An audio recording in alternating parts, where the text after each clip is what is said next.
Hello, everybody, and welcome to the Rise of Justice Movement, the podcast. My name is Zachary Mallory, and I am the founder and the host of the Rise of Justice Movement and the Rise of Justice Movement, the podcast. Oh, okay. Gwen, it has been a very long time. It feels like an eternity, but it's literally only been 2 months, but it feels like an Yeah, absolute dang. eternity. It does. 2 months, that's it? Wow. The last episode of the Rise of Justice Movement, the podcast, was uploaded, I believe, at the beginning or towards the middle of June. So yeah, it's Mm, been about 2 months. But we're back. We we're are officially back. back and better than ever. But I just want to do like a really quick check-in. Gwen, how are you doing? How are you feeling? What's going on your end with everything that's happening in the world right now? I'm doing good. I'm hopeful, even though I'm very tired. I know we all are. There's been a lot going on. But yeah, I feel hopeful. I'm excited about, seeing these new candidates come in that were, winning their primaries that, we're going to talk about later on. And seeing some people fight back against, this regime that, are attacking so many of our rights. And on a personal note, I'm just ready to get this album out there. I'm excited.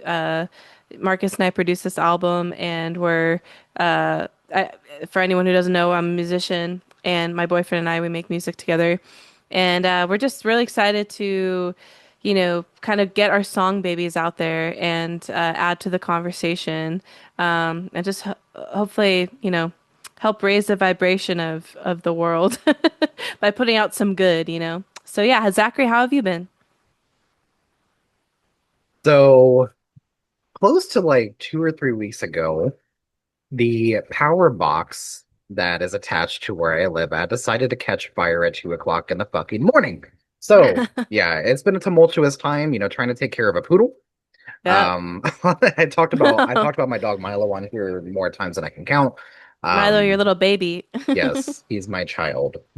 He is a I get pain in that. my literal ass, but um, that's okay. He's my pain in the ass, right? And they always say that your dog acts like the owner.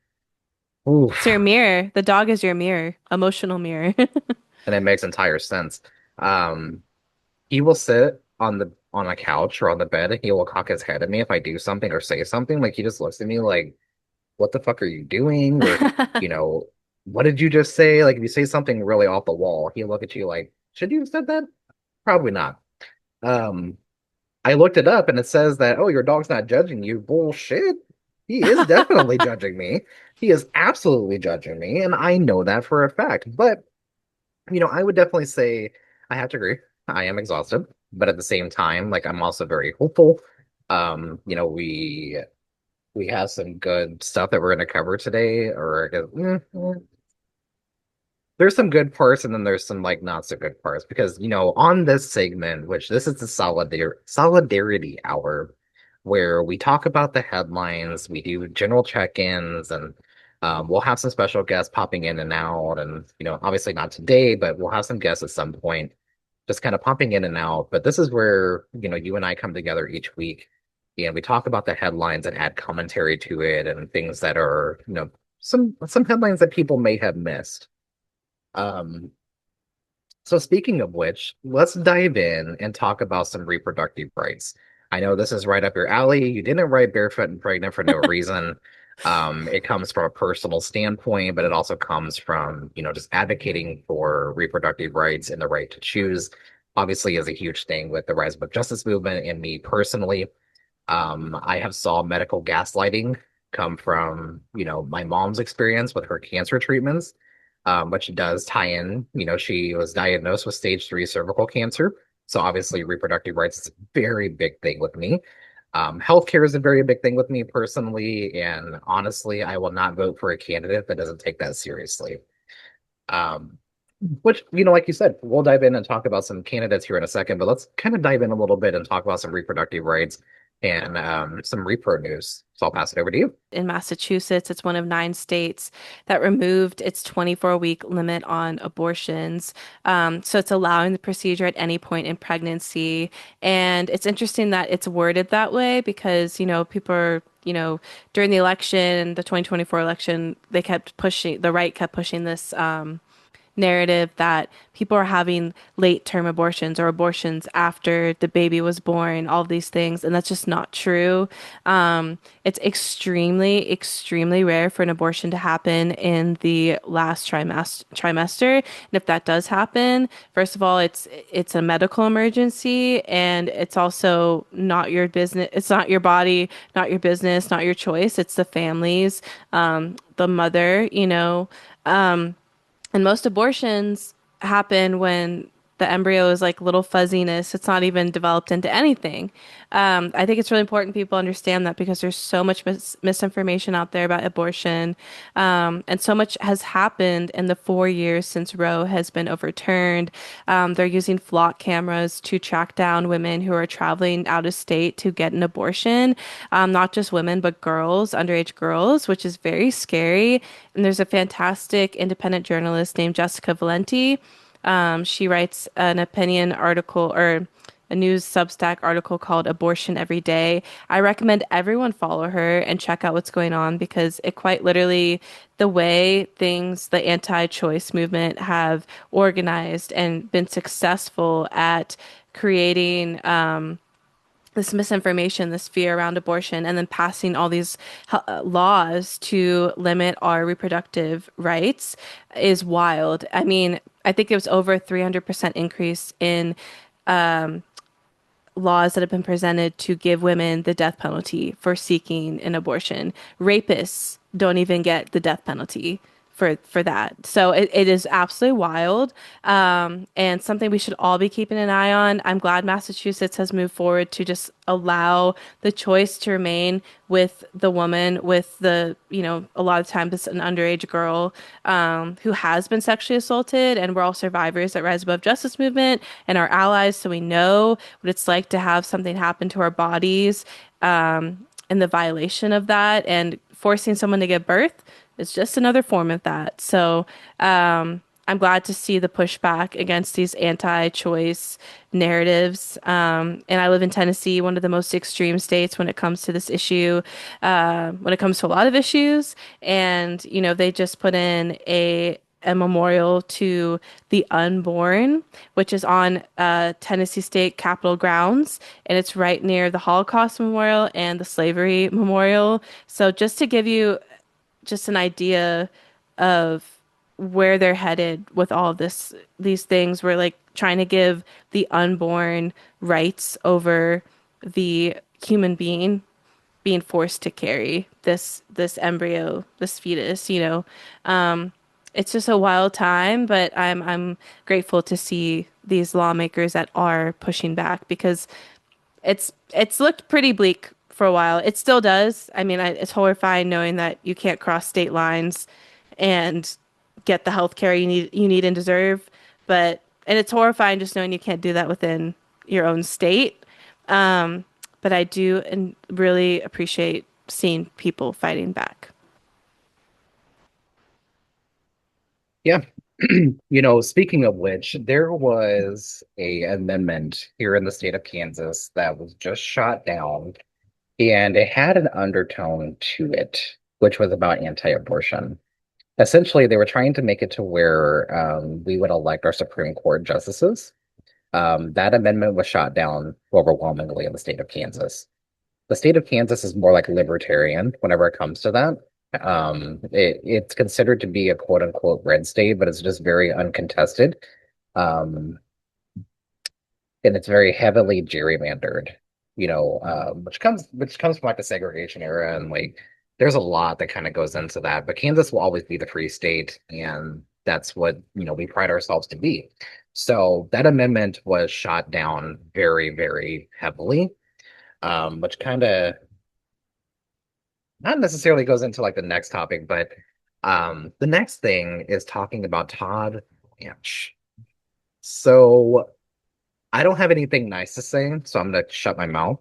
because if I do, we're no longer going to have a platform. I was gonna say, I don't think many people have anything nice to say No, unless you I don't. agree with, corruption and protecting pedophiles and all of those things. But Todd Blanche was confirmed as the next Attorney General of the United States, and there's a lot of questions that I have, a lot of things, but I'll let you kind of dive into this a little bit and talk about why this is kind of like a monumental part in the fight for survivor rights and survivor justice. Because this is deeply important to highlight and deeply important to talk about. Well, I think we should start with the fact that Todd Blanche is, even though they say he's Trump's personal lawyer. There's so much conflict of interest here. Um, and when it comes to survivors, specifically the Epstein survivors, Todd Blanche was the one who met with Ghislaine Maxwell and basically gave her a sweetheart deal to change her maximum security sentence to a minimum security sentence. We're hearing how she can have a dog, she can, be in the open and it's safe for her. And so it's wild to me that Pam Bondi was the attorney general before and she was fired. And she was a big part of covering up the Epstein files. Well, Todd Blanche is one of the people who said, well, the American people just need to move on. This doesn't affect us. And he met with the survivors, but when we actually heard from the survivors who met with Todd Blanche before he was confirmed, they said it was just like he was like trying to check things off a list, and it was very just he doesn't care. And I'm also worried about having him as attorney general, just all the things that, an attorney general would block and protect the American people from is not going to happen now that he is the attorney general. And all of the people who voted for him should be absolutely ashamed in confirming him. And it's so corrupt. And basically, it was looking like there was some hope that they wouldn't confirm him. There's, Tom Tillis and another Republican, Cornyn, who said, the survivors matter. They made it seem like that, but then they actually didn't meet with the survivors. And what basically everyone was doing was like, okay, they're going to be out when it comes time for the elections. Like they're not actually going to be reelected. So they're making, deals behind the back. So like they're securing all their deals and they're like, okay, my deals are secure. And under the guise that they're actually going to protect the survivors this time, leading them on as the survivors have been led on for 20 plus years, the Epstein survivors, and then making these deals behind their back. And then finally, they're like, okay, yeah, I got my deal. So I'm going to confirm him. Doesn't matter. And that is the corruption we are seeing every single day in our government. And having Todd Blanche confirmed is just confirmation of all this corruption has just been, the door is blown off of it. We're seeing it so clearly. Yeah. Unredacted. We're seeing it unredacted, which is kind of coincidental, right? And yeah. Trump is literally saying, I don't care about the American people, like verbatim. I don't care about their financial stress. I don't care about survivors. I don't care about all these issues. Like he's literally saying it. It's Mhm. just no He's one's saying hiding it. the quiet part out loud, and I think that's the thing that people need to pay attention to and like they need to watch. And it's deeply important to continue having these conversations. And speaking of important, so in order to continue having these conversations, we need to elect people who just they get it, right? They understand. And the candidate that I'm getting ready to talk about is somebody that I personally admire and that I deeply look up to, and it's Cindy Holscher. She's a current state senator in the state of Kansas, and she just won the Democratic primary.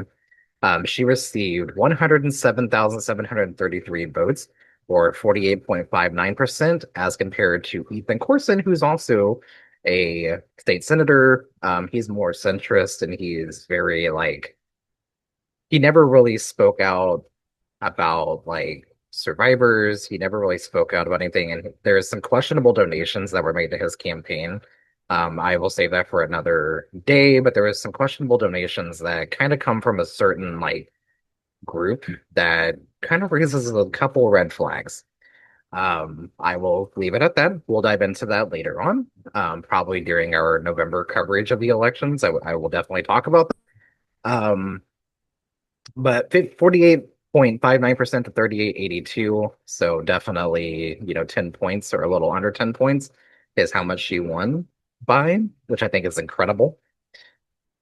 The way that, and I know you're going to understand whenever I say this, but the way that I think about Cindy Holscher, she's the Jerry Green of Kansas, which I want you to talk about Jerry Green because you and I sat down and interviewed Jerry Green, which if you haven't, go back in and listen to that interview. We sat down and interviewed the next governor of the state of Tennessee, who actually just made history, and is going to continue making history. But I would love for you to talk about Jerry and why, obviously, you voted for Jerry, but also why Jerry fits the moment. She's been an incredible city council member in the city of Memphis, I believe, right? Um, she's a badass. Thoroughly enjoyed that interview. She brings a lot of energy, but Cindy Holscher is the Jerry Green of the state of Kansas. I will tell you that she is. That's fantastic. I mean, I've always loved Jerry Green, but after our interview with her on the Rise Above Justice Movement podcast, I was sold. I want this woman so badly to be the next governor of Tennessee. She's not only so qualified, she went to Georgetown. She built her way up from poverty and really knows what it takes to be, someone that has experienced, life that from that ground, from that viewpoint of not having anything, and then what it takes to build your life and almost like exceed people's expectations. She's worked with children in juvenile detention centers. She knows the issues. She is part of the community in Memphis. She is a born and raised Tennessean who actually cares about the people, especially working people. And I just think she's so fantastic. And I was so surprised that everything I would want to see from a candidate is Jerry Green. And just the way she talks, she's such a badass. She doesn't take no shit. She's amazing. And we're hoping, I've been talking to some people to maybe do some benefit concerts for her here in Tennessee. She wants to legalize cannabis, which obviously helps, so many different things, but especially getting innocent people that are incarcerated out of prison. There's all this backlash with cannabis right now that we can go into later, but, just part of many issues that are that are affecting everybody in Tennessee. But I just think Jerry Green is amazing and will fight for us the way that we deserve to be fought for, that we have not seen. And Marsha Blackburn, her opponent, is not somebody that cares. She doesn't even want to have a town hall. And Jerry Green keeps going, well, come on, let's debate. Let's debate, Marsha. And silence, crickets. I do want to point out that there is an independent candidate, uh, Pinkerton? Kingston. Pinkston. And I looked at her platform, and I have to say, I think she's just a conservative, in a lot of ways that is trying to pull votes from Jerry. So just keep that in mind, y'all. Always look at people's platforms. Don't just believe the hype. Don't just believe my hype about Jerry Green. Go look at what she wants to do. I really think she's going to move Tennessee in the right direction and help us. Oh my gosh, like people in Tennessee are struggling. We're dead last for wellness and happiness in the country. That is freaking wild. And And I want to add a yeah, disclaimer. Like obviously we don't endorse candidates, right? yes, We don't endorse candidates. We yes, do recommendations, but yes, Jerry yes, Green yes. is definitely the recommendation from us. Obviously, our platform aligns with Jerry, and I think she mentioned that during her podcast interview that she enjoyed like learning about us too, right? And kind of seeing what we're doing. And she felt comfortable coming onto that. And that I got a response back like almost like pretty quick. I sent out like a mass email to a lot of candidates and I got an email back like, oh, hell yeah, we're definitely going to do this. Amazing. It took a little bit to get her scheduled because of how busy she currently is, but I want to note that on the August 6th primary, she received 68.92% of the vote, as compared to Atwater and the Cants, who also ran for the Democratic primary. And then I also want to point out that, obviously John Rose on the GOP side was the current congressman, right? Out of that congressional district. And I think he's your current congressman, right? Or he was, or He is my um, current congressman, which unfortunately. One of he them, yeah. obviously lost that primary, so he's out. Um, Marsha Blackburn received 43.53% or 311 or 311,000. Wow, I'm struggling here.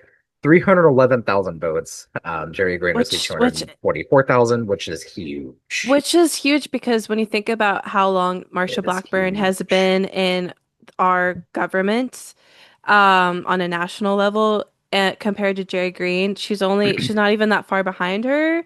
And Mhm. I'm actually kind of embarrassed for Marsha Blackburn to have only had 300,000 people show up for her.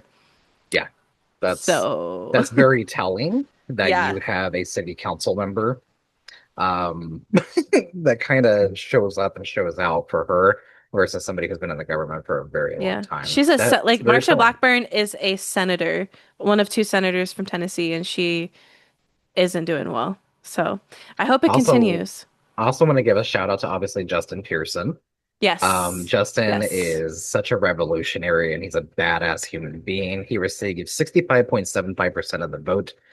Um, Again, very recommended. And then also Mike Crowley, who is running in Congressional District 6, which I believe is actually your current congressional district. Hmm. But he received 29.03% of the vote, or 11,000 votes, which is good for that district. It is. Yeah. Also, Obviously, the turnout for mhm. this is obviously lower than, obviously we'd like to see it, but at the same time, we're also getting these very progressive candidates running in these seats. And there's also some like other like local elections and county elections that ended up flipping in Tennessee, which was really exciting to see. I believe that's Anderson County or another one of the bigger counties knocked out a lot of incumbents and got some progressive people in there. So I was like, oh shit. Yeah. I mean, one of the biggest, most corrupt people in Tennessee was Andy Ogles, and Hmm. Andy Ogles And was he one of the, lost. he Yeah. lost. He was the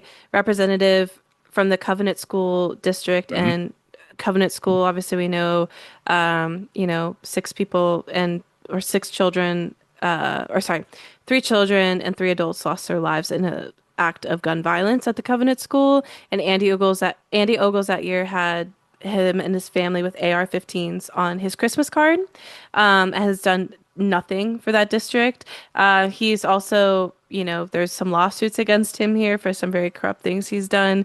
And not only that, but he was the first representative to bring forth legislation that would give Trump a third term. So we're so glad that he got voted out. That was like, let's go. I also want to give a shout out to my friend Allie Phillips, who won her primary, and my friend Victoria Broderick, who won her primary. So, girl power, man. I'm like, let's go. Let's fucking go. Yeah. It's exciting. No, I'm a And big my friend Lindsay Patrick Wright. Sorry. yes, yes. Oh, Yes, which has yes, also yes, been on the yes. podcast too. Yes. I saw that announcement that she won her primary, and I was like, "Yep, I knew that was going to happen. That's exciting." Hmm. So there's some really good ones, and I use Decision Desk religiously. I love this platform. They have their full website like laid out, and it gives you like the you have to create an account. So obviously, big shout out to Decision Desk HQ. They do a lot of work around elections, and I use that religiously, and it's very user friendly and very easy. So, if they want to kind of sponsor us a little bit, feel free to do so. But Would be um, not amazing. expecting that, but I'll continue using it and continue referencing it. But DecisionDeskHQ.com is what I definitely use and deeply appreciate their platform. So, I also want to jump in and talk about Abdul in Michigan, which knocked out Haley Stevens, which there's a lot there. You know, Israel comes to me in my dreams, and I'm like, girl, girl, what? What? Abdul is a revolutionary. He's an epidemiologist, which I find very, very rewarding. And he knows how to pull people together and get people to show up. That was one of the tightest races that I've ever seen in my years of looking at elections and looking at candidates, which has been over a decade now. And probably one of the closest elections that I've seen until last night, where I was watching the Wisconsin governor race. Holy shit. It was tighter than tight. And I mean, it's like a 49.49% like different. Like it is so incredibly close. Like 39.83% to 39.35%. Like that's how close it was. Yeah, not, I think Francesca, I think is how you say her name, Francesca Hong. She was running as a Democratic Socialist, which, obviously like Mayor Mamdani and Abdul and like Donovan McKinney in Michigan too, which wiped out I always mess up on his name, but Shri Thandekar, or however the hell you say his name, the current congressman, which is actually in his 70s. He looks a lot fucking younger than his 70s, but he's in his 70s, but knocked him out. So Donovan McKinney is most likely going to win that seat, and I am deeply excited. So, obviously, congratulations to Donovan on that one. Um, Giving some big shout outs on this platform today. And speaking of giving some big shout outs, and I'm not gonna lie and say that I didn't tear up a little bit about this, but Peggy Flanagan. Oh, I'm gonna tear up again. Um, she's currently the lieutenant governor of the state of Minnesota. And she won her primary last night. And whenever I tell you I was sitting here and I was like refreshing it like every 5 seconds, I was like, God damn it, come on, give me the results. Like, this is really important because we can't have Angie APAC Craig, who's the current congresswoman. I am not the biggest fan of her. Anybody who knows me knows that I'm not the biggest fan of Angie Craig at all. Never will be, never have been. Um, but Peggy Flanagan absolutely deserves to be in that seat. And should she win, which I have a very strong suspicion, um, should she win, she will become the very first Native American woman to be elected to the United States Senate, which you would think, considering the rich history that the United States has whenever it comes to Native Americans, that would have already been done. There has been some on the House side, but there has not been an indigenous woman elected to the US Senate. She will break that ceiling and break that history. And Fantastic. she fights for LGBTQ people. She fights for disabled people. She fights for survivors. She's an advocate. She's a fighter. She's a badass human being. And yes, I did tear up quite a bit. I literally went into the bathroom. I bawled because it's deeply important to get people like that to understand and to represent us, especially at a federal level. Um, One thing I wanted to throw out is the My Pillow guy lost in a landslide for the GOP primary. And now he is saying that he is not going to concede because of quote unquote fraud. Gee, where have we heard that before? Where have we seen that before?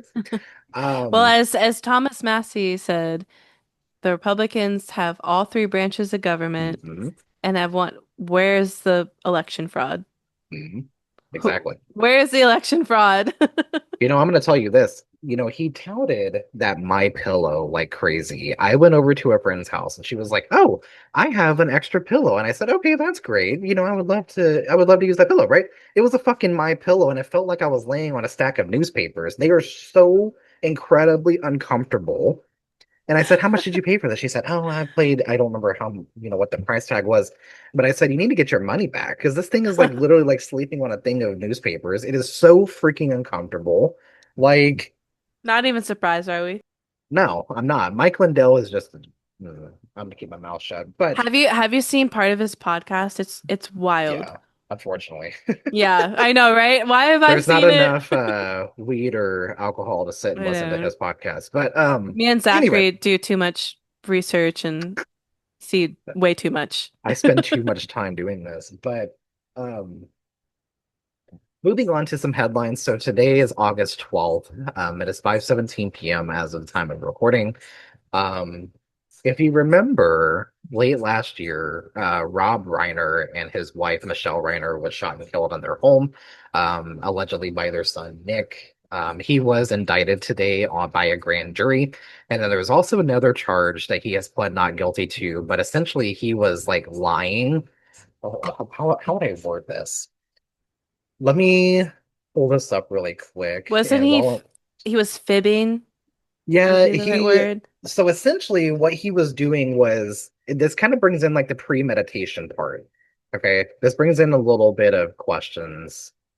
Um, because he pleaded not guilty in the stabbing attack in the Brentwood home in December. He pleaded not guilty Wednesday to 2 counts of murder with special circumstance allegations of multiple murders and murder by means of lying in wait, which essentially means that brings up the premeditated phase. And I did read from another article like earlier, either this year, that there was another confrontation that happened where Nick did make threats towards them already. So it does bring up, some very heavy questions. I do not know what was going on in that home. I don't want to speculate, but Rob, based on what we've seen, Rob was a damn good director. I Yeah, watched a lot of his films, watched a one lot of my of things that he favorites. did. Yeah, Did some very phenomenal work. I did bawl whenever I heard this news that me he was too. stabbed to death. That did Hmm. bring a lot of emotions, and Yes. I'm very indifferent whenever it comes to celebrity deaths, but this one kind of felt personal. This felt like a family member, that graced our TVs. And it's kind of like whenever Betty White died, right? It's like you lost like your mother, right? Like it's that feeling, Yeah. just somebody who brought so much joy and so much happiness.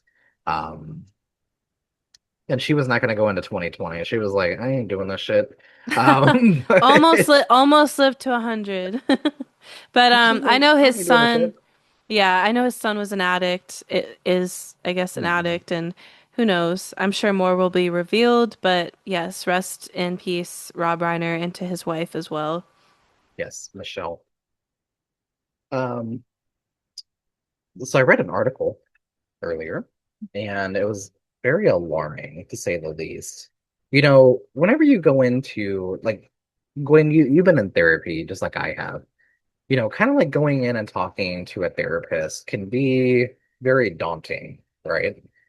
And I want to point out that there was an article that I read today from based out of San Antonio, and I have to find the article again because it was very, very alarming. Yeah, there it is. So from the San Antonio Chronicle, I think is what it's called. It's a news source based out of San Antonio. I think it's the San Antonio. Yeah, San Antonio Express News. Um, a therapist has been accused of abusing an autistic child who was 12 years old. And per this article, Lewis Barber, an occupational therapist, began treating the girl when she was 4 years old, court records show. She revealed the abuse to her pediatrician when she was 12. A San Antonio occupational therapist has been arrested on allegations he sexually abused an autistic child patient under his care. Court records show Louis Trudell Barber, age 56, was arrested Monday and charged with continuous sexual abuse of a child under the age of 14, a first-degree felony. He was booked into the Bexar County Jail. Bond was set at $100,000. If convicted of the charge, Barber faces a maximum sentence of life in prison and a $10,000 fine. The alleged abuse came to light on September 24, 2024, when the victim was 12, according to an affidavit supporting Barbara's arrest. During a visit to her pediatrician, she began crying and told the doctor that Barbara, her at-home occupational therapist, had been touching her breast and genitals. The pediatrician reported the abuse to the Bexar County Sheriff's Office. At the time, Barbara worked for a Aviana Healthcare on the southwest side. He had been treating the girl since she was 4 years old. When a sheriff's deputy interviewed the girl, she confirmed that Barbara had been sexually abusing her during therapy sessions at her home and at her aunt's house. She said he touched her breast and genitals and exposed his genitals and made her touch them. You're supposed to be able to trust your therapist, especially somebody that you've been working with for years at this point, which is what, like 8 years? This is somebody that she's built trust with, and it's deeply, deeply devastating. This is why I always say that Jeffrey Epstein may be dead, but there are people that are doing the exact same thing that he did that are still out here on our streets. They could be your next door neighbor for all you know. And that's the reality of Absolutely. that. That's the Yeah. reality of that. And All the I Epstein, call them mini Epsteins.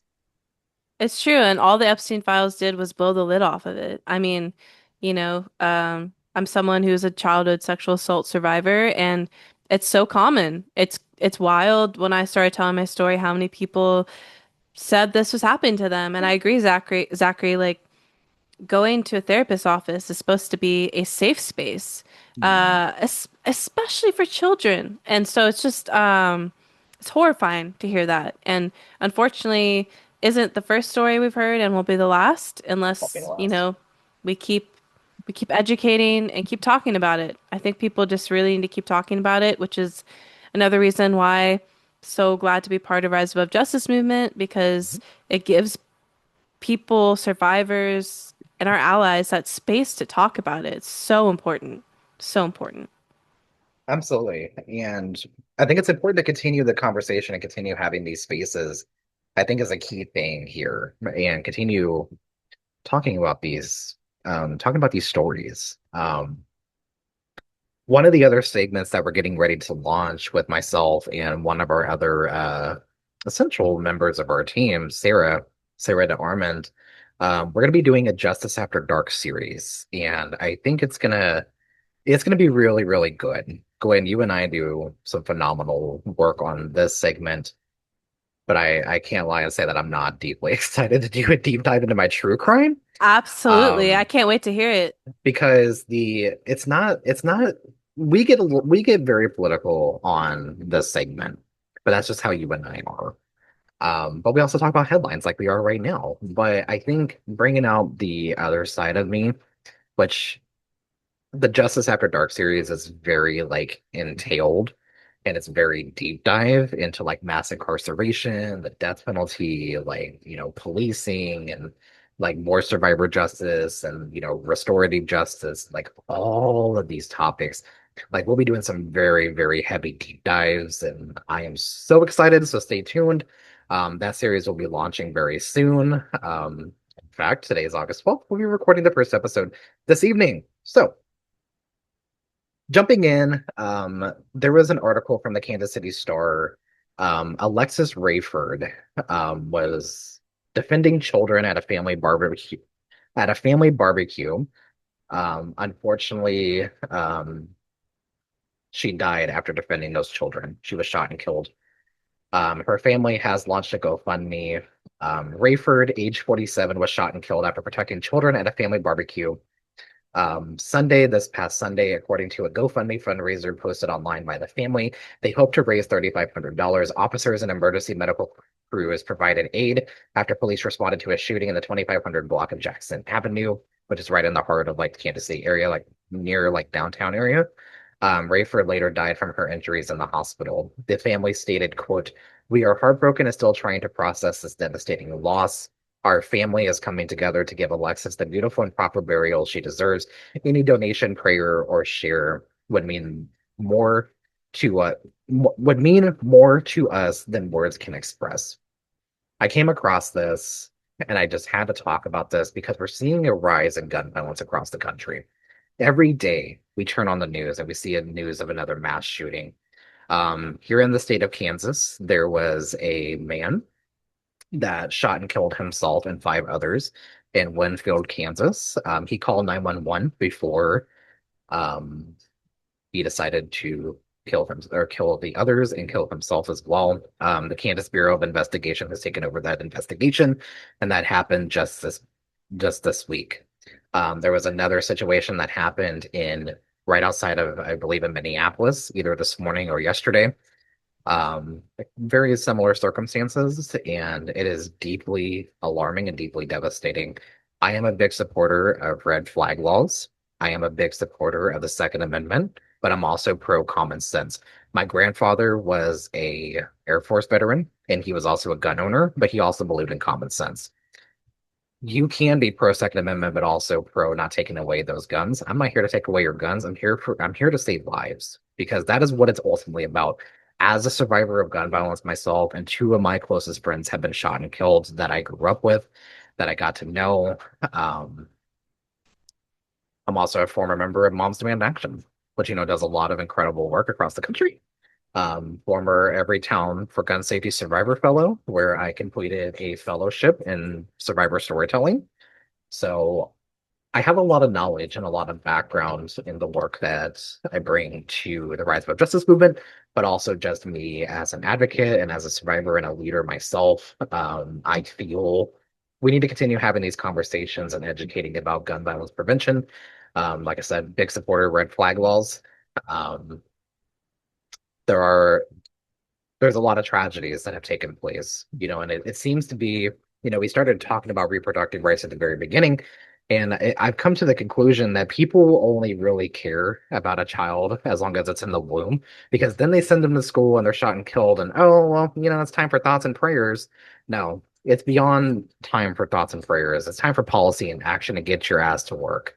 And that's what really matters. Um, if thoughts and prayers really worked, then why shoot the Covenant School in Nashville, Tennessee, or the Catholic school that was in Minneapolis? If thoughts and prayers actually worked, those children were literally praying and they were shot and killed while they were praying. So if thoughts and prayers worked, please enlighten me here. Anyway, I can talk about gun violence prevention for as long as it kind of takes, but one of the things I wanted to kind of close out with is about the Kennedy Center. And Gwen, I know you have a lot of feelings about the Kennedy Center. I'm going to pivot over to you for a second. And while I am gathering this article really quick, I would love for you to talk about why the Kennedy Center is important and what it means to you as an artist. Yeah, I had the honor of performing at the Kennedy Center multiple times in high school. I grew up right outside of Washington, D.C., in Alexandria, Virginia, and was part of some of the the countywide theater groups, and we had our award ceremony there. It's called the Cappy Awards every year, and I was one of the Cappy singers, so I got to sing on the stage there every year. It was very great and so cool being a part of such a rich history of art. And really, what the Kennedy Center is, it's the pinnacle of you know what we see. I don't know how to describe this. Sorry. All we hold dear in the arts. The Kennedy Center obviously is a memorial to John F. Kennedy, but it's also represents, the arts of our country and the arts of today, and it's very important. And for anyone in this country, and I know not everyone values the arts, but no matter where you look, there's art. So you're being affected by it whether you care about it or not. And I think it's really important that we remember that the Kennedy Center, what it represents and how it's supposed to be, diverse, and it's supposed to bring people together. And unfortunately, as with everything with this regime, they've taken it over. There was an article that my mom sent me, and it literally is about how this administration, this regime, has bankrupted the Kennedy Center. And they said, there's so many artists that pulled out from doing their shows there that they said, oh, we're going to close it for 2 years for renovations, but it's because they bankrupted it that's why that's being closed. So that's a ongoing investigation right now. But obviously very, very extremely sad to see what's happened with the Kennedy Center because again, of what it represents and what it represents for artists and just our country in general. But with that being said, Zachary, I'll pass it over to you. There was an article recently, as of today, that a judge has awarded $252,480 to Chuck Red for canceling Christmas Eve concert after Trump renamed the institution. A Superior Court judge in Washington, D.C. has ordered the Kennedy Center to pay more than $250,000 to a musician who canceled a performance at the Arts Center after the White House announced that Donald Trump's name would be added to the venue. Judge Tanya Jones-Bolzier ordered the Kennedy Center on Monday, so just past Monday, to pay $252,479.70 in legal fees and costs to attorneys for musician Chuck Red within 45 days. The Kennedy Center had sued Red after he canceled a Christmas Eve concert at the venue in June. The judge dismissed the Kennedy Center's lawsuit and ruled in Red's favor under the district's anti-SLAPP statute, which is designed to protect people from lawsuits seeking to silence protected speech. Red then requested that the court make the Kennedy Center reimburse him for the legal costs he incurred defending himself. A Kennedy Center spokesperson said the organization intended to appeal. So, with that being said, that rounds out our comeback episode. Anything else that you wanted to talk about or highlight? You did mention that you do have an album coming out. Do you want to do a shameless plug with that really quick? Yeah, my album, very excited about it. It's called Wife for Life. Comes out September 26th. And no, I'm not getting married. It's a little play on being a wife and uh, being married to your freedom is really what it's all about. And I'm really excited about it. It's my own little personal statement to the world. And I'm excited to have another full-length album out. I haven't put out a full-length album since 2021. So very, very excited about it. But yeah, all this new music and all this hard work is just, coming up and can't wait for y'all to hear it on September 26th. And we have new singles that have come out off that album, and one of them comes out this Friday. Today's the 14th, 15th, 16th, 17th. Yeah, sorry, apologies. But yeah, this Friday. That's when it comes out. It's Um, it's one of those damn Uh, days. one of those days, man. Like, can't even remember. Everything's blending together, but very excited Oh about it. And gosh. we are also having an album release show in Nashville, Tennessee, at Dee's Country Cocktail Lounge. It's an all-female owned venue. Love that place. Come on out. We'd love to see you September 24th from 7 to 9 p.m. We'll be celebrating. And if you can't make it in person, we'll be live streaming it. So yeah, little shameless plug there for my music endeavors and all of it. The artivism is what we're calling it. Yeah. I think it all comes together, and it's one of those things like when worlds collide, boy, do they collide. Um, that's not just a SpongeBob reference for all the nerdy folks out there, but um, I grew up watching SpongeBob, and I love me Same, some SpongeBob SquarePants. So same. my mom always said it was a really stupid show, but I always thought it was really fun and exciting. Yes. I deeply enjoy SpongeBob. I love his humor. Um, but other than that, I think we'll be back every week, or we'll try to be every week. It might be every other week or so, but definitely won't be as long as of a break as this has been because it has been a very long time.